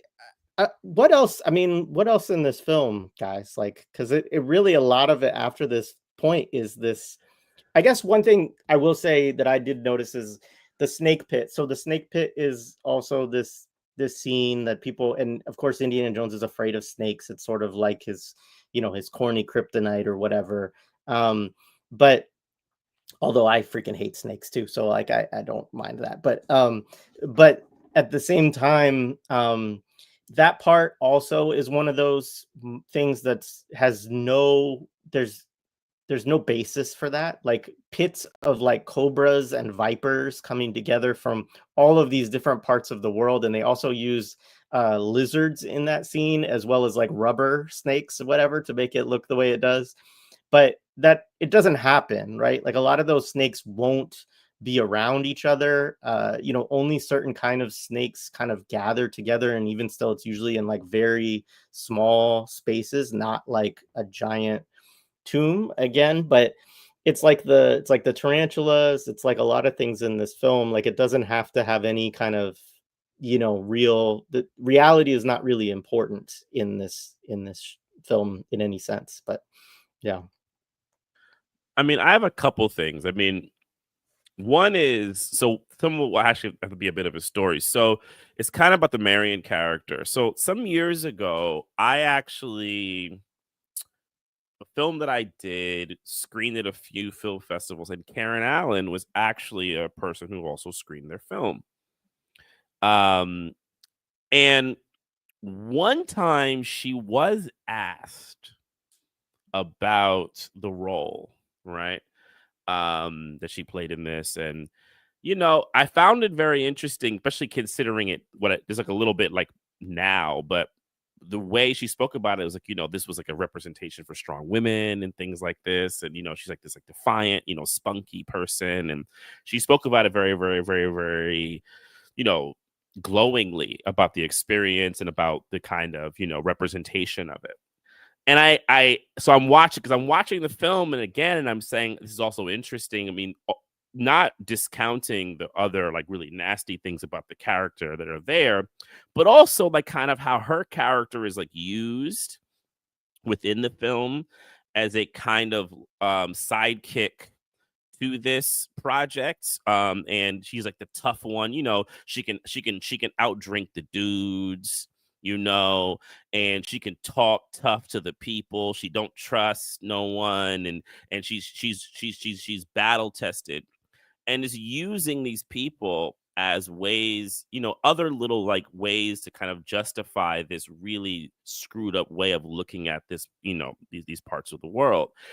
But I found it interesting, considering everything, that for her, this was like, an amazing piece of representation.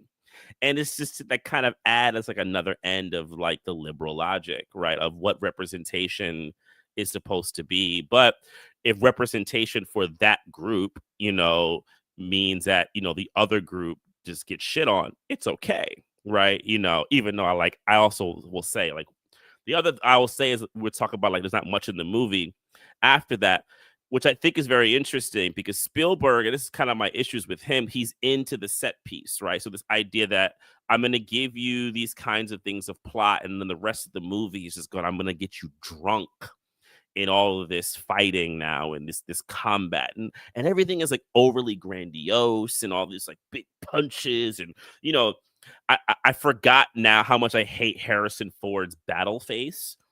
And like he does all this stuff. It's like, bruh, stop, man. Like you just look like you should go to the toilet. Like it's just not interesting, right? But then you mix that with these, they're not even like creative. They're just these mystical, kind of invocations, right? And that like the colonial overseer going into it, this is not just like a battle for, a couple of good. This is a battle for like human nature, right? This is like he is the great warrior of human nature. And we have to go into these areas and we need this sidekick, and everything is justified. So everything that he does that a normal person might question, the thefts, the young women, all this other stuff, it just gets X'd out because we get drunk for the last hour. With, to me, also really shoddy filmmaking. I found also a lot of it very convoluted. I was watching it. I thought the ending was also like a huge drop. I was like, they win by closing their eyes. Like, get the entire fuck out of here, bro. But it's like I'm watching it and I realize just give you lots of spectacle, but it does require you to kind of shut off your brain. And like in 1981, when you hear these criticisms of 80s movies being, you have to shut off your brain. I'm like, well, you know what? This is actually kind of part of it. I'm actually going to shut off my brain and just get drunk in silliness for the last hour, or really for 2 hours, but particularly this like last hour of glory. Yeah. The only thing I'll add is that I do see it very much with George Lucas's style too. I mean, because like, especially if you think about New Hope, the first Star Wars film, like there is the setup, right? So like all this kind of work on the setup, but then it just hits a certain point and then it just goes. And like, then at that point, like nothing matters except it's just action, right? It's just TIE fighter fights and, trying to blow stuff up. And, this has that kind of motor. Like when the scenes we've talked about, they go to South America, they go to Nepal, right? They go to there's this bar scene, a bar fight with Nazis in Nepal, basically over this piece that they need. I guess we should have said that they need this artifact in order to be able to find the location of the Ark of the Covenant. Basically, it goes on the end of this this spear. I think I have a picture of it actually I can pull up. But yeah, so they get that, and then they go to Tanis, and like everywhere along the way, it's like them racing the Nazis to get it, and they finally find the Ark of the Covenant in this chamber, and they're foiled again by Nazis, and the Nazis get it, and then they're trying to get it back, and they end up in an island off of Greece, basically, and that's where the final scene takes place, which is basically the Nazis unchecking to see if the Ark of the Covenant does what they think it does, and it melts all their faces off. So I will show that GIF before we leave of the Nazi face melting, because that's a great one. But yeah, I don't know. Is there what else? There's got to be some other things in this film. We got about 20 minutes left. I think so what my students were like, they were also disappointed. It's incredibly many of them hadn't seen this movie before, and I just realized the longer you teach, the more like time passes between you and your students, and you're like, okay, we are definitely from very different generations, and like we don't have the same references, we don't speak the same language. That's fine. I always tell them like I'm from the 20th century, so you just have to be patient with me. But the thing that sort of struck them, again, not only is this anticlimactic, but like, what are we like rooting for here, right? Like what, like Indiana Jones has been able to like foil so much, right? Like, and at the end, we're led to expect some bigger thing. And yeah, the only thing is like closing your eyes, and like maybe like shouldn't they also have to plug their ears? Like I felt like it was both senses happening at the same time, but eyes closed seemed to work, whatever. But it doesn't sort of like it doesn't prove his, I mean, obviously he says don't open your eyes, so like that's his intelligence at work, but it's not really right. Like it's we've been led to expect more, right? And then we don't get that. We instead get like Nazi face melting and like very camp. Like the ending is so campy, and we're in another genre maybe than we were before. And this might allude to kind of the H. Rider Haggard source material in terms of like the magical, mystical things you're going to find in like the depths of Africa. It's interesting to me though that they choose a religious object instead of an object like a recognizably Judeo-Christian object instead of something that has the more exotic flair given all of the other things. So like I don't really I haven't worked that out. The other thing I think is interesting is again the setup of the film in terms of Indiana Jones going to get the Ark is like, who is this American agency, right? Is it the CIA? Are they identified? I can't remember. But here again, we see what Said identifies as the collusion of academia with the arm of US foreign policy. And he talks about this a little bit in his introduction, and he certainly talks about it at the end, where since World War II, the ascendancy of the US in terms of the affairs of the Middle East has meant that the government in some ways is embedded in and has an interest in promoting departments of Oriental studies, or now we might call it Middle Eastern studies or West Asia studies or something, right? And all of that is again to promote the government's interest in interfering there rather than just sort of let's learn about these cultures. That's a great point. Yeah, because I mean, there's all of this connection with anthropologists, sociologists, etc., right? And like whether it's counterinsurgency or, like just US military. I mean, like a lot of the people who write counterinsurgency texts are anthropologists. Like it's a really interesting like this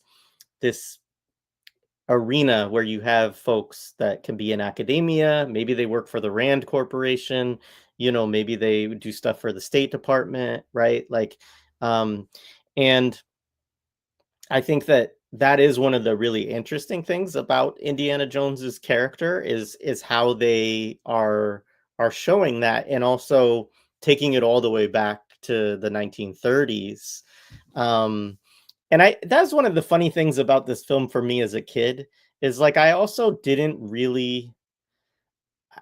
I mean, I was little, but I don't know that I really felt so much that this was in the 1930s, or I really knew what that meant. Like I remember like feeling like, oh, like there's still Nazis. Like it was kind of an 80s, thing to sort of, I mean, I know that there are on some level, but like, still like Third Reich, kind of style Nazis or whatever. And that's a weird, that's just me being a child, but it's kind of a weird way that the film impacted us, I think, in the 80s is it's not like anything that you're shown is that technologically inferior that you would necessarily feel like this was a very long time ago from the 80s perspective. Obviously there were changes, but look, they're flying on airplanes. Like they're doing like, they're doing all of these things that we did in the 80s, and nobody's sitting around watching MTV or something like that, but like it doesn't feel that far, and it didn't feel that far to me, in as a kid really into the past. But the places that feel like you're in the past, of course, are when you are in the Orient, right, or the global South or whatever. That is when you are really stepping back into, you don't have modern conveniences and things like that in those spaces. Well, I think, I don't know, this is where maybe sometimes a child's level of engaging with something is actually informative for us as adults, because I actually think this is a thing. They want history to just feel like it's just a change in affectation. So like what makes history different? That the gun is not as straight, it's a bit more round. That the cars don't look like a Mazda, they look like a Rolls Royce, right? With a different build. There's like certain affectation differences in clothing, right? And that's really history, and we're kind of always in this sameness. It's like it's the anti-materialist way of looking at the past. Like nothing has development. Um, Nothing really has a history. We're kind of always stuck. And if there is a history, it's like it's ancient, it's mystical. Because if you think about it, a movie like this, you watch it, you have to skip thousands and thousands of years of the world to accept its bunk logic. But then, like, we think about the problems that we have now with like the people who, you know, espouse so much, you know, conservative and ahistorical rhetoric about everything from our president to a lot of these pundits, right? They actually live in this kind of logic. But I think a lot of people were raised in these movies, especially if they're in our age range and how they look at it. But I think as I agree with you, like, I think the only one, Last Crusade, I felt that maybe because I was a bit older, but what it did to me was it made me always feel like, and this is the thing they do with Nazism, that America helped the world dodge a bullet, right? And the bullet was Hitler, who was not just like a murderer of, which was, you know, horrible murder of the Jewish people.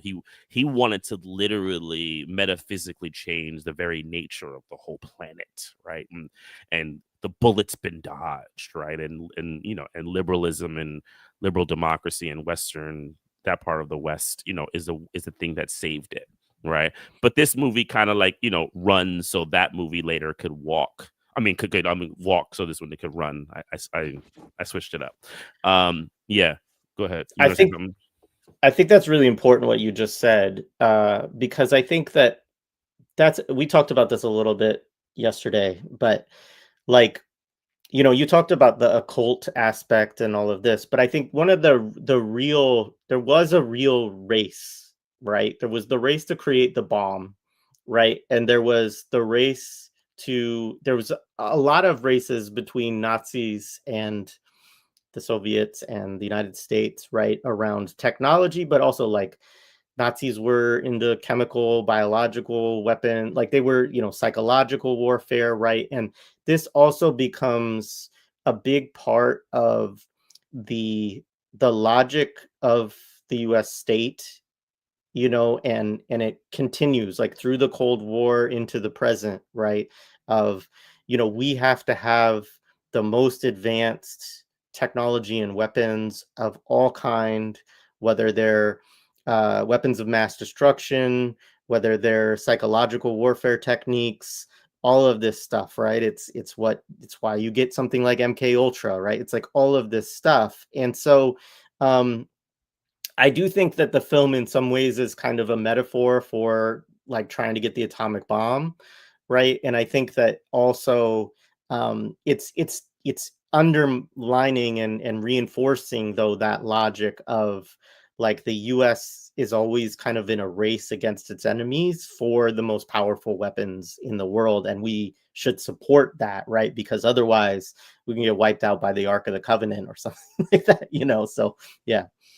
It's also like in terms of justifying the mass accumulation of these weapons of mass destruction, also erasing the fact that the US is the only nation in the world to have used atomic weapons, right? And to devastate Japan and devastate the planet probably, right? Like, and we are meant to see all of that devastation in a positive way. And many people do still. Like, I'm baffled when I encounter them, but that continues to happen. Like, not only do we have them, but we will use them, right? And so to justify this kind of militant stance, because again, what is on the other side is worse, even though the other side had, you know, if we think about Nazis as being on the other side, yes, Nazis are horrible. And the devastation of what the Nazis did is horrible, but it's also like horrible in the psyche of the global North, again, because it was on them, right? It also allows the global North people, the West, to erase the apocalyptic violence that they have visited upon the people of the global north, the people of the Western hemisphere, right? Like we can forget all of those things because those things matter less than violence that comes on us, right? And it makes it okay for us to celebrate resisting that and to celebrate a kind of accumulation of weapons of death because we're sort of seen as protecting the world. Like it's horribly American centric, American exceptionalism is all over the place in these texts, but that sort of is doing the work that it needed to in the 1980s to make Americans proud of their country after so much endless failure. Yeah. No, I think that's a great place for us to kind of wind it down. I mean, I think that is that, that's the point right there, of films like this, and the kind of the role of the orientalism and the imperialism within something like this that, might just seem to folks, especially those of us who watched it as kids and haven't gone back and watched it, like, oh, it's just a benign story about an archaeologist that likes to go save treasures from, far off places, right? Like, yeah. Anyway, I don't know. Any other closing thoughts for you, Mtume? I mean, the only thing to add is, I mean, the movie was a $20 million movie. I don't know inflation adjustments. It made nearly $400 million. If you read the reviews, it's very interesting. Like, from a lot of the bigger people like Vincent Canby, Roger Ebert, their praise of the film largely lies in this kind of rejuvenation of old American movie going. Right. Some people had criticism of it. Some felt that they weren't doing he wasn't creating anything new. It was still a fine movie or things like that. But, the kind of thing that it invoked was it brought back America. Right. So it made America great again. I'll leave it there. All right. Ambereen, thank you so much. I don't know if there's any last thing that you want to say before we close out, but this was great. We really appreciate you joining us. Thank you. I feel like we already had the last word, so thanks for having me. All right. So before we get out of here, folks, if you don't want to see a Nazi's face melt, then avert your eyes. All right, that's what the power of God does to Nazis. All right, and on that note, just close your eyes, And on that note, yeah, close your eyes; it won't get you. All right, thanks again, Ambereen. Thanks, Mtume. We'll be back next week with Orasanmi Burton to do Badge of the Assassin, which is an anti-Black Liberation Army film, propaganda piece from the '80s TV movie. Terrible stuff, but we'll have a lot of fun breaking it down. So, all right. See y'all next week.